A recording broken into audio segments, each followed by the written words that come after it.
नमस्कार दोस्तों, मैं अंकुर उपाध्याय स्वागत करता हूं आप सभी का आपके अपने YouTube channel share market analysis में। तो दोस्तों, जो भी फ्राइडे के सेशन में गिरावट को देखकर डर रहा था, घबरा रहा था, क्लियरली एक ही बात थी कि ये जो बाजार में गिरावट है ना, ये वन डे वंडर हो सकता है, एक दिन की गिरावट हो सकती है। और ये गिरावट हम कहीं ना कहीं देख रहे थे, समझ रहे थे, सोच रहे थे अमेरिका के बाजार को देखते हुए। अमेरिका के मार्केट पिछले हफ्ते मंडे टू थर्सडे गिरावट दिखाते हुए दिखे, लगभग 1200 पॉइंट्स गिर गए थे। फ्राइडे के सेशन में हम लोग गिरे, उनके 1200 पॉइंट्स को हमने एडजस्ट करा 100-150 पॉइंट की गिरावट से। अगर आप एग्जैक्टली देखोगे ना तो वो भी आपको नहीं दिखेगा, क्योंकि जब वो लोग 33,000 पे 34,000 पे थे, तब हम लोग 18,000 पे 18,100 पे थे। जब उनके बाजार में 1200 पॉइंट्स की गिरावट हुई तो हम लोग 18,100 से 18,200 250 पे चले गए। लेकिन उसके बाद हमने जब थर्सडे को गिरावट, फ्राइडे को गिरावट दिखाई तो हम 200 से दोबारा 100 पे ही आए। तो देखा जाए तो हम वहीं के वहीं रहे, बस जो तेजी हो गई थी वो वापस गिरावट में रूप में बदल गई। एट द एंड फ्राइडे को अमेरिका के बाजार में रिबाउंड आ गया, क्योंकि अमेरिका के बाजार जिस रीजन से गिर रहे थे, उनकी बैंक, जो छोटी बैंक है, वो कंटिन्यू कोलैप्स कर रही थी उनके फाइनेंस मिनिस्टर की कमेंट्री को देखते हुए। ठीक है, तो उनकी बैंकों में बहुत तगड़ा रिबाउंड आया फ्राइडे के सेशन में। वेस्टर्न अलायंस तो ऑलमोस्ट आपका लगभग 80% प्लस रिबाउंड करता हुआ दिखा है। वहीं बात करें अगर आपके लिए पैक वेस्ट की, तो वो भी अच्छा खासा 50-40-50% रिबाउंड करता हुआ दिखा।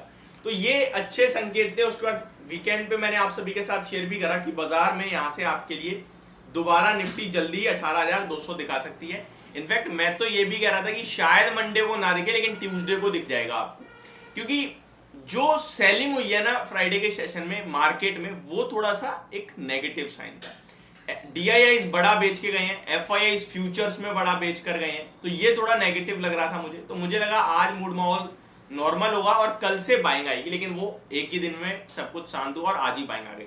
लेकिन अभी जो बाजार आपको 18,200 पे दिख रहा है, यहां मैं आपसे कहूंगा आज के ये लेवल से ज्यादा इंपॉर्टेंट क्लोजिंग है, क्योंकि हमें क्लोजिंग सेकेंड हाफ में ही पता चलेगा। ये जो फ्राइडे की बिकवाली थी वो क्या एक ही दिन की थी?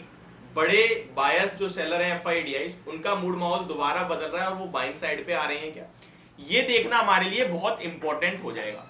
तो अगर आज बाजार सेकेंड हाफ में अच्छा करता है और आज के नेट कैश फ्लोज अच्छे आते हैं या फिर फ्यूचर के फ्लोज अच्छे आते हैं, तो समझ लीजिएगा बाजार लाइफ हाई की तरफ बहुत जल्दी आगे बढ़ रहा है। और वैसे भी आगे तो बढ़ रहा है, ये तो हमारा एकदम शुरू से ही व्यू रहा है। अब आते हैं कुछ स्टॉक्स पे जो कि आज बढ़िया मूव दे रहे हैं। सबसे पहले तो MRF, ये क्वालिटी मैटर करती है, ये आपको MRF ने समझाया। 40,000 का MRF 1 लाख हो सकता है, और 200 रुपए का, 100 रुपए का खराब पेनी स्टॉक 50 रुपए का, 2 रुपए का, 4 रुपए का हो सकता है। ठीक है, यानी कि जो लोग ये सोचते हैं ना भाई ये तो इतना बड़ा शेयर है, क्या ही बढ़ेगा, उनके लिए ये एग्जाम्पल है और प्लीज इससे सीखिए आप। तो ये फ्यूचर में लगा 1 लाख, हालांकि कैश मार्केट में 99,800 से ही नीचे आ गया, बट कोई नहीं, आज नहीं तो कल लग ही जाएगा। तो पहला स्टॉक बनेगा भारतीय बाजार का जो 6 डिजिट में पहुंचता हुआ दिखेगा। फ्यूचर्स में तो दिखा दिया है। आज के टॉप क्लास स्टॉक्स को देख लीजिए। ओलेक्ट्रा ग्रीन टेक वीकेंड के द्वारा आपके साथ दबा के शेयर करा, भैया इसके नंबर्स बहुत शानदार आए हैं, ये देगा एक बढ़िया मूव। एक ये और एक एलेम्बिक फार्मा, 2 स्टॉक्स थे जिनके मूव अच्छे आने की उम्मीद थी मुझे, तो बढ़िया मूव आ रहा है। बाकी IndusInd bank, Indigo paints, Marico अपने रिजल्ट्स कुछ ज्यादा खास नहीं थे। प्रॉफिट के नंबर मार्केट के एक्सपेक्टेशन से ज्यादा थे, एबिटा और एबिटा मार्जिन्स कमजोर थे, मार्केट के एक्सपेक्टेशन से वैसे अच्छे थे, बट उसके बाद भी बढ़िया परफॉर्म कर रहा है, क्योंकि बाजार ने इसको ना मतलब बिल्कुल बेकार स्टॉक समझ लिया। जब इसके प्रॉफिट का नंबर अच्छा है तो फिर मार्केट का इसको लेकर व्यू बढ़िया बन रहा है, तो वो एक इसमें प्ले हो रहा है, बाकी कुछ नहीं है। HDFC बैंक और HDFC में आज दोबारा से अच्छा फ्लो आ रहा है और अच्छे स्टॉक ट्रेड कर रहे हैं, 1% ऊपर है। पेटीएम आपके साथ हमने मंथ के लिए भी स्टॉक शेयर कर रखा है और रिजल्ट्स भी बताए थे कि अच्छे हैं। क्यों कहे थे अब आप देख लीजिए, 4.5% स्टॉक ऊपर है, 720 रुपए पे आ गया स्टॉक, 640 रुपए पे आपके साथ 28 अप्रैल या फिर 1 मई को शेयर करा था। कम्युनिटी बॉक्स में आप जाके देख सकते हैं।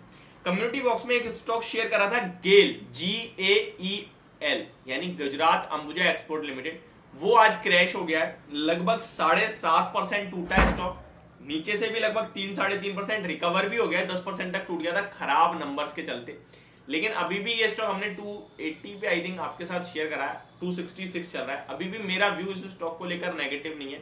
एक चीज जो मैं क्लियरली देख पा रहा हूँ कि टेक्सटाइल स्टॉक के नंबर बहुत खराब आ रहे हैं। चाहे गुजरात अंबुजा देख लीजिए आप, वर्धमान टेक्सटाइल देख लीजिए, सतलज देख लीजिए, सारे स्टॉक्स जो है बहुत खराब नंबर पेश करने हैं और नंबर खराब आने के बाद रिएक्शन बहुत शार्प आ रहा है। तो ये थोड़े अलर्ट स्टॉक्स हैं। बाकी गुजरात अंबुजा मुझे लगता है अभी भी कोई टेंशन वाली बात नहीं है, कैश मार्केट में आप लेके बैठो, डिप्स पे आती है तो एवरेजिंग भी करनी है। आज के कैंडिडेट्स की बात करें, टोटल ओवरऑल कैसा बाजार दिख रहा है इसके बारे में समझें तो देखिए आज एडवांस शेयर्स 1408 है अभी तक और डिक्लाइनिंग 513 है। काफी बढ़िया मूड माहौल लग रहा है। और अदानी पावर के रिजल्ट्स को लेकर जिन लोगों ने बहुत ज्यादा ट्रोल किया था मेरे को जिस दिन नंबर्स आए थे, मैंने आपसे कहा था नंबर्स में कुछ भी जान नहीं है, ये प्योर एडजस्टमेंट है टैक्स का।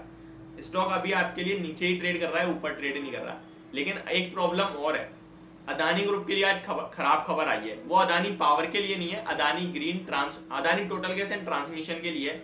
वो अगली वीडियो में आप सभी के साथ शेयर करूंगा कि क्या न्यूज है, कितना इंपैक्ट पड़ेगा और बाकी के स्टॉक्स में कैसे ट्रेड करें। तो अभी के लिए इतना ही। Thank you so much for watching this video and have a great day.